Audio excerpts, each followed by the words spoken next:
Assalamualaikum warahmatullahi wabarakatuh. Yang terhormat Bapak Dr. Ali Anwar, Magister Agama. Salam hormat dan salam sejahtera bagi teman-teman yang menyaksikan dimanapun teman-teman berada. Perkenalkan, nama saya Dewi Trisnawati dari Program Studi Pendidikan Agama Islam, Fakultas Tarbiyah, Institut Agama Islam Negeri Kediri. Kali ini saya akan membahas mengenai proposal kuantitatif yang merupakan bagian dari metodologi kuantitatif. Di sini saya mengambil judul yakni Peran Lingkungan Sosial, Minat Belajar, dan Metode Kooperatif Research Project Based Learning sebagai hasil peningkatan mata pelajaran Akidah Akhlak di kelas 9 MTS Plus Madinatul Mubtadiin. Seperti yang kita ketahui bersama bahwa setiap penelitian pasti memiliki latar belakang. Oleh karena itu, latar belakang yang mendasari saya menyusun proposal kuantitatif ini adalah sebagai berikut. Pertama, Undang-Undang Dasar 1945 Pasal 31 Ayat 1 menyatakan secara gamblang bahwa tiap warga negara berhak mendapat pengajaran. Artinya, siapapun orangnya tidak memandang status sosialnya, ia wajib mendapatkan pendidikan secara layak. Oleh karena itu, seyogianya pendidikan di Indonesia ini lebih digalakkan lagi. Bisa melalui kompetensi gurunya dan juga peserta didiknya. Seperti yang dikatakan pepatah bahwa kunci pembangunan adalah pendidikan dan kunci pendidikan adalah guru. Oleh karena itu, dalam proposal ini cenderung ke arah strategi gurunya serta peran lingkungan sosialnya dan motivasi dari peserta didik itu sendiri. Yang kedua adalah mengapa saya mengambil subjek sekolah ataupun objeknya MTS Plus Madinatul Mubtadiin, karena madrasah ini tergolong baru dan berbeda dari madrasah lainnya, karena madrasah ini adalah dimiliki yayasan dan jumlah muridnya lebih sedikit dibanding madrasah lainnya. Yang ketiga, pelaksanaan pendidikan selama ini lebih banyak hanya mengutamakan aspek kognitifnya saja. Tentunya permasalahan ini sudah mendarah daging. Padahal aspek yang lain itu sangat krusial juga ditanamkan pada peserta didik. Oleh karena itu, terutama dampaknya atau implikasinya berkaitan pada aspek moral, yaitu merosotnya moral. Karena tipe pembelajaran yang diajarkan itu cenderung monoton. Oleh karena itu, kita harus mengambil beberapa faktor yang mempengaruhi merosotnya moral dan juga merosotnya minat belajar ataupun hasil belajar. Di sini saya menyoroti 3 kasus. Yang pertama adalah peran lingkungan sosial, minat belajar, dan metode gurunya sendiri, yaitu metode Cooperative Research Project Based Learning. Dan didapatkan hasil apakah benar bahwa metode peran lingkungan sosial dan minat belajar dapat menaikkan hasil belajar akidah akhlak siswa kelas 9. Lanjut kita ke identifikasi masalah. Di sini ada 7 masalah yang dapat teridentifikasi. Pertama adalah sekolah tahap berkembang. Ya benar. Sebelumnya saya telah meneliti pada penelitian tindakan kelas, dan madrasah ini memang baru berdiri beberapa tahun yang lalu, mungkin sekitar 5 tahunan. Oleh karena itu, guru-guru juga harus menyesuaikan, begitu pula peserta didiknya. Kemudian yang kedua, pendekatan yang digunakan oleh guru dalam mengajar cenderung bersifat ceramah ataupun teacher center. Padahal Bapak Menteri sudah mengkotakkan bahwa pendidikan Indonesia ini harus berfokus pada siswanya sendiri. Tapi ketika melalui wawancara, justru pendekatan yang dilakukan itu masih bersifat ke guru. Seperti ceramah, seperti konvensional, tradisional, sehingga murid-murid sangat merasa jenuh dan monoton. Yang ketiga, penyajian kurang bervariasi. Yang keempat itu tadi metode monoton. Yang kelima, perkembangan peserta didik belum maksimal karena gurunya sendiri kompetensinya belum terasa sebagaimana sekolah pada umumnya, sehingga menyebabkan perkembangan peserta didik belum maksimal. Yang keenam adalah indikasi lebih senang libur. Ini diakibatkan karena guru tadi bersifat monoton. Akhirnya, peserta didik lebih senang apabila mendapat hari libur dibanding hari sekolah. Selanjutnya adalah minat dan kompetensi guru yang masih rendah. Yang ketiga, rumusan dan tujuan penelitian. Rumusan dalam proposal ini ialah pertama, seberapa besar peran lingkungan sosial terhadap peningkatan hasil belajar mata pelajaran akidah akhlak pada kelas 9 di MTS Plus Madinatul Mubtadiin. Yang kedua adalah seberapa besar minat belajar siswa dalam peningkatan hasil belajar tersebut. Dan yang ketiga adalah seberapa besar metode pembelajaran cooperative learning, project based learning, ataupun yang disingkat dengan CORP PBGL, terhadap peningkatan hasil belajar mata pelajaran akidah akhlak.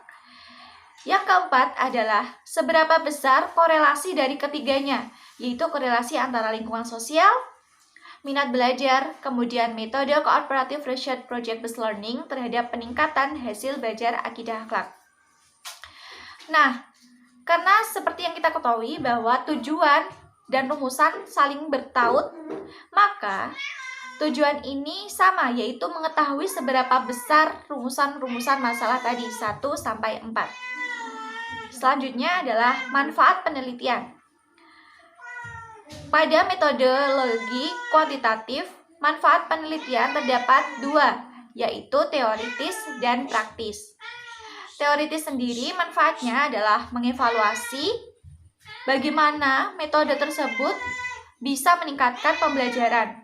Artinya bisa dijadikan sumbangsih bagi pendidikan nantinya, di next time pendidikan nantinya. Yang kedua adalah sebagai upaya perbaikan.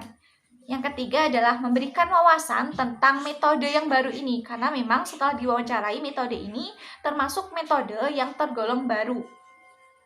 Selanjutnya adalah mengaktualisasikan metode ini apabila selaras dengan pembelajaran akidah akhlak. Selanjutnya manfaat pendidikan, manfaat metodologi penelitian ini secara praktis, yaitu ada kepada sekolah. Kepada sekolah apa manfaatnya? Yaitu tadi memberikan sumbangsih, kemudian memberikan evaluasi guru, apakah benar metode ini dapat diterapkan, dan jika benar, apakah bisa menaikkan hasil belajar peserta didik, khususnya kelas 9, karena kelas 9 ini adalah pembentukan moralnya sangat kuat, karena akan berpindah ke jenjang yang selanjutnya. Selanjutnya adalah kepada kepala sekolah. Ketiga adalah kepada siswa. Kepada siswa apa dampaknya? Yaitu, siswa akan lebih cenderung aktif, lebih cenderung giat, dan mengasah daya saing mereka, sehingga mereka tidak hanya pintar dalam segi pendidikan, tapi juga pintar dalam beradaptasi di lingkungan sosialnya. Karena penelitian ini sebenarnya adalah kepada sosial ataupun akidah akhlak. Selanjutnya adalah kepada guru, orang tua, peserta didik, dan peneliti sendiri. Selanjutnya adalah deskripsi teori. Karena saya mengambil beberapa teori, yaitu ada 5 teori. Yang pertama adalah tentang lingkungan sosial. Apa yang dimaksud dengan lingkungan sosial? Lingkungan sosial adalah lingkungan yang dimana terdapat elemen-elemen sosialnya seperti manusia, seperti lingkungan sekitar, dan sebagainya. Kemudian yang kedua adalah minat belajar ataupun motivasi, adalah suatu dorongan usaha agar siswa bagaimana mencapai tujuan tersebut. Yang ketiga adalah metode pembelajaran cooperative research based learning, adalah singkatan dari CORP PJBL, di mana sistematikanya metode pembelajaran berbasis penyusunan materi yang sangat kompleks, bersifat inquiry dan pertanyaan, lengkap dengan desain kerja produk, memuat jawaban dari problem solving yang dibuat sendiri oleh siswa. Hal ini saya mengutip dari pendapatnya Nufatur Rohmah Jayanti dan Ariansah tahun 2020 pada halaman 8. Yang kedua, ataupun yang selanjutnya adalah akidah akhlak. Apa yang dimaksud dengan pembelajaran akidah akhlak? Yaitu pembelajaran yang dimana pembelajaran tersebut memuat aspek akidah dan aspek akhlak. Serta jika dijabarkan secara detail adalah mempelajari tentang watak dan hubungan sosiatinya. Selanjutnya adalah hasil belajar siswa. Belajar bagi individu adalah ketika orang mentransfer pengetahuan dari siapa yang belajar mencapai target maksimum guna mengapresiasi materi yang telah dibahas. Dan penelitian ini saya ambil dari penelitian sebelumnya yang relevan, yaitu ada 3. Pertama adalah penelitian yang dilakukan oleh Yuliatun dengan judul Pengaruh lingkungan sosial dan motivasi belajar terhadap prestasi belajar ekonomi pada siswa kelas 8 MTS Al-Irsyad Ngawi tahun ajaran 2011 ataupun 2012.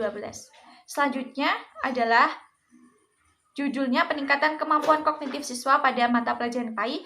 Yang ketiga adalah skripsi yang ditulis oleh Lailatul Fitrianingrum yang berjudul Pengaruh Minat Belajar.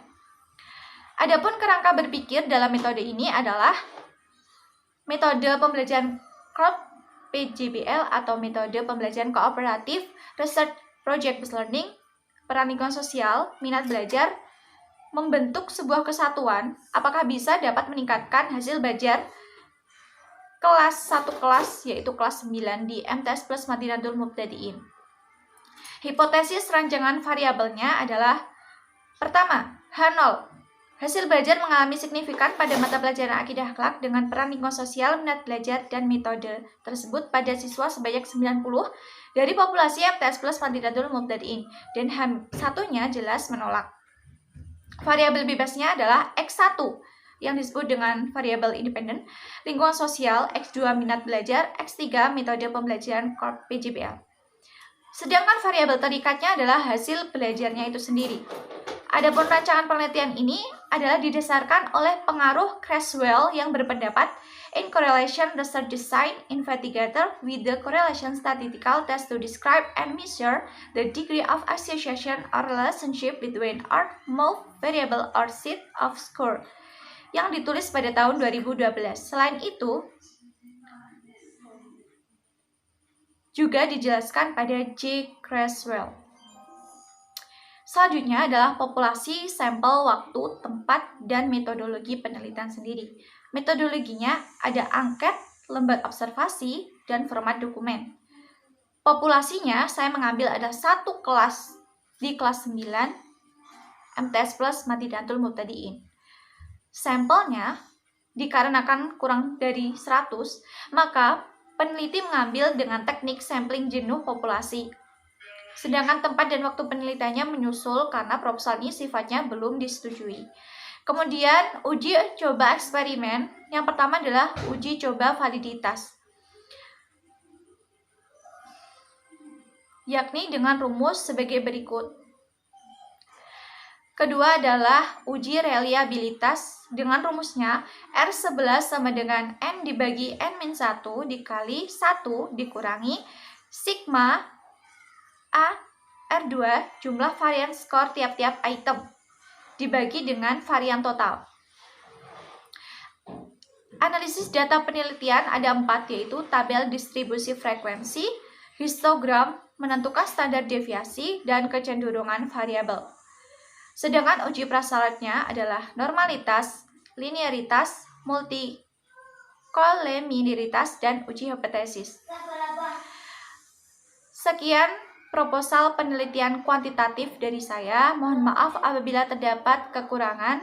Wabillahi taufiq wal hidayah. Wassalamualaikum warahmatullahi wabarakatuh.